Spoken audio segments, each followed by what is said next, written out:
అంతర్జాతీయ మహిళా దినోత్సవాన్ని పురస్కరించుకుని వేమూరు నియోజకవర్గ స్థాయిలో ప్రత్యేక కార్యక్రమం వేమూరులోని జిల్లా పరిషత్ హైస్కూల్ ప్రాంగణంలో ఘనంగా నిర్వహించబడింది. ఈ కార్యక్రమానికి మాజీ మంత్రివర్యులు మరియు వేమూరు నియోజకవర్గ శాసనసభ్యులు నక్కా ఆనందబాబు ముఖ్య అతిథిగా హాజరై మహిళలను ఘనంగా సత్కరించి వారి సేవలను ప్రశంసించారు. ఈ సందర్భంగా ఎమ్మెల్యే నక్కా ఆనందబాబు మాట్లాడుతూ మహిళల సాధికారతే సమాజ అభివృద్ధికి ప్రధాన ఆధారం అని పేర్కొన్నారు. ఈ కార్యక్రమంలో నియోజకవర్గ పరిధిలోని పార్టీ నాయకులు, అధికారులు పాల్గొన్నారు.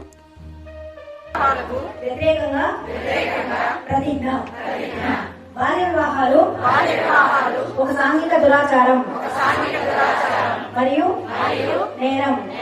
బాల్య వివాహాలు బాలికల విద్య రక్షణ ఆరోగ్యం మరియు అభివృద్ధికి ఆటంకమే కాకుండా వారి కళలను ఎలా వచ్చింది అనేది మీరు ఆలోచన చేస్తే మొట్టమొదట ఆ ఆలోచన వచ్చింది మర్చించడంలో చంద్రబాబు నాయుడు గారు అనేది చెప్పడానికి నేను ఆ పార్టీ నాయకుడిగా ఎమ్మెల్యేగా నేను చాలా గర్వపడతా ఉంటాను.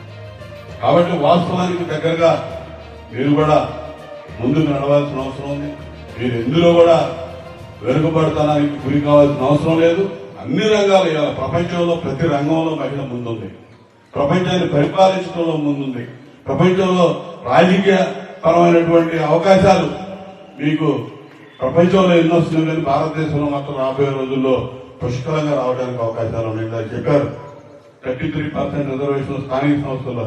స్థానిక సంస్థలు ఆల్రెడీ ఉన్నాయి 50%. చట్టసభలో కూడా ఎమ్మెల్యేలు, ఎంపీలో కూడా 33% రిజర్వేషన్ రాబోతా ఉంది. రాబోయే రోజుల్లో డీలిమిటేషన్ జరిగితే 33% ఎమ్మెల్యేలు, ఎంపీలు కూడా రాబోతా ఉన్నారు.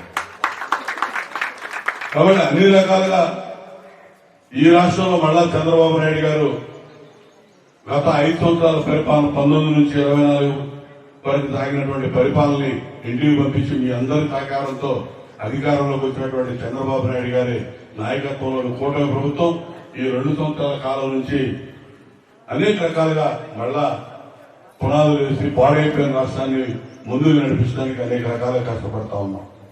మీ అందరికీ ఇచ్చిన హామీలు సూపర్ 6 స్కీమ్ ఏదైతే ఉందో దాన్ని సూపర్ హిట్ చేసుకుని మీ అందరి ఆలోచనకు అనుగుణంగా మీ అందరి ప్రోత్సాహంతో ముందుకు పోతా ఉంది.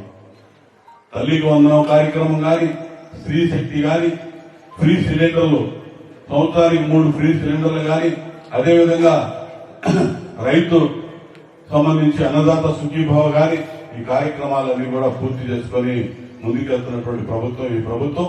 ఖచ్చితంగా ఇవన్నీ కూడా ఆడబిడ్డలు సంబంధించి తల్లికి వందనం అంటే పిల్లల బాగోగులు చూసేది మీరు, మీ ఖాతాలకు డబ్బులు వచ్చినాయంటే మీ పిల్లల సంక్షేమం గురించి, వారి చదువుల గురించి నేను అనుగుణంగా ఉంటానని తెలియజేస్తున్నాను. అదేవిధంగా అన్ని రంగాల్లో మనం ఉంటూనే అనేక ప్రగతి పథంలో ముందుకెళ్తూ ఉంటే సమాజంలో మంచి పేరు తెచ్చుకోవడానికి అవకాశం ఉంటుంది. బాలికలు బాలులతో పాటు ప్రతి విషయంలో ముందంజలో ఉండి అనేక విజయాలను సాధిస్తూ ఉన్నారు. దాన్ని మనం దృష్టిలో పెట్టుకుని వారిని ప్రోత్సహించాల్సిన అవసరం ఎంతైనా ఉంది. పాతకాలపు జాడ్యాల నుంచి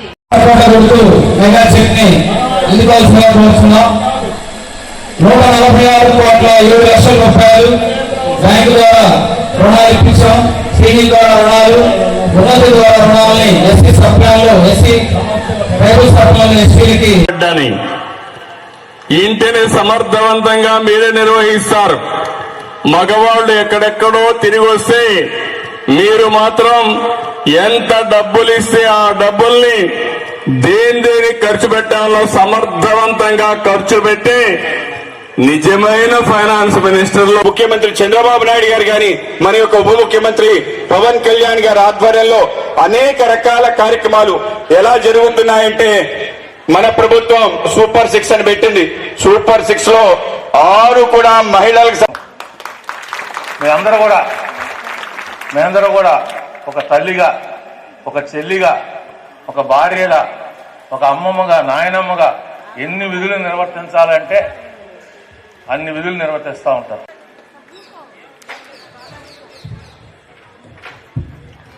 ఇప్పుడు ఏఎంసీ మాజీ చైర్మన్ గారు విజయబాబు గారు మాట్లాడుతున్నారు.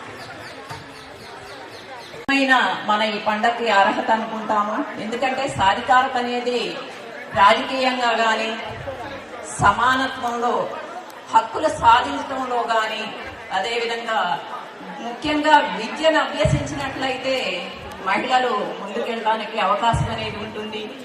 ముఖ్యంగా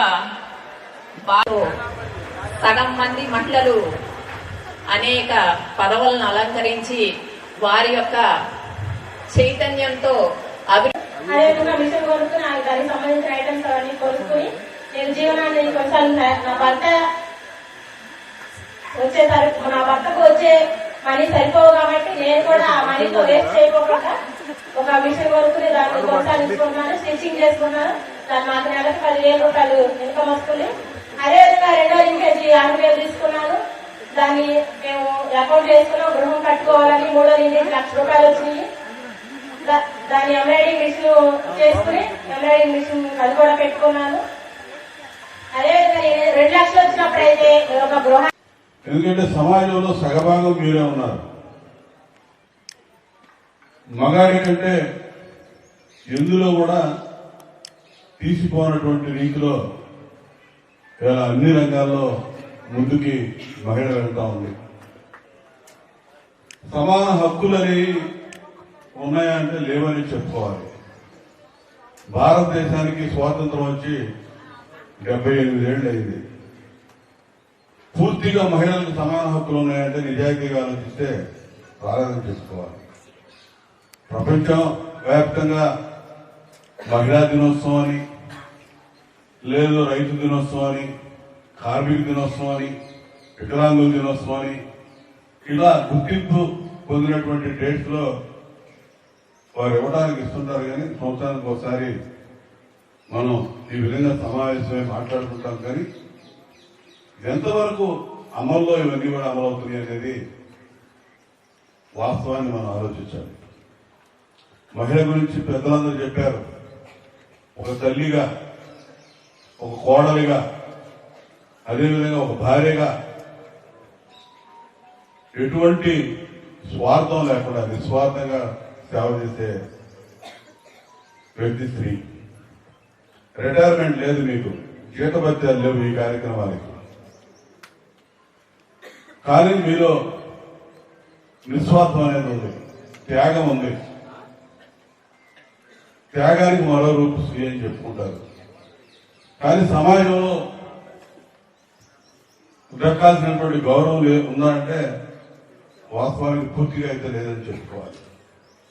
కానీ అభివృద్ధి చెందుతున్న దేశంలో, అభివృద్ధి చెందుతున్నటువంటి సమాజంలో ప్రతి ఒక్కరూ మహిళని పూర్తిగా గౌరవించాలి. పురుషుడు అనేవాడు సమానంగా హోదా ఇచ్చి గౌరవించి ముందుకు నడిపించడానికి చేయూతనందించాల్సిన బాధ్యత ప్రతి పురుషుడు కూడా మహిళని ప్రోత్సహించాల్సిన బాధ్యత తీసుకోవాల్సిన అవసరం ఉందని చెప్పి నేను భావిస్తా ఉన్నా.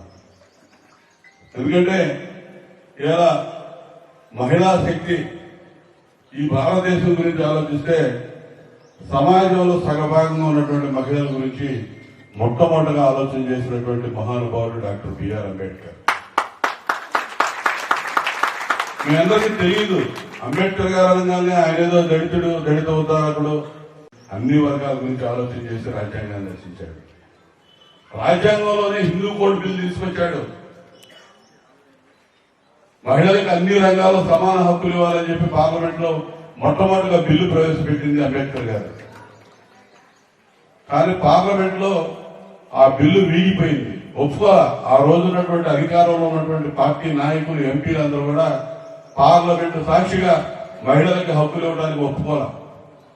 ఆయన రాజ్యాంగం ద్వారా పొందుపరిచినటువంటి హక్కులు అమలు కాకుండా వీళ్ళు అడ్డం పడుతున్నారని చెప్పి న్యాయశాఖ మంత్రి పదవికి తృణప్రాయంగా రాజీనామా చేసి బయటకు వచ్చాడు. మీ హక్కులు నెరవేర్చడానికి ఆ రోజు సహకరించలేదని ఆయనకున్న పదవికి త్యాగం చేసి రిజైన్ చేసి బయటకు వచ్చాడు ఆయన.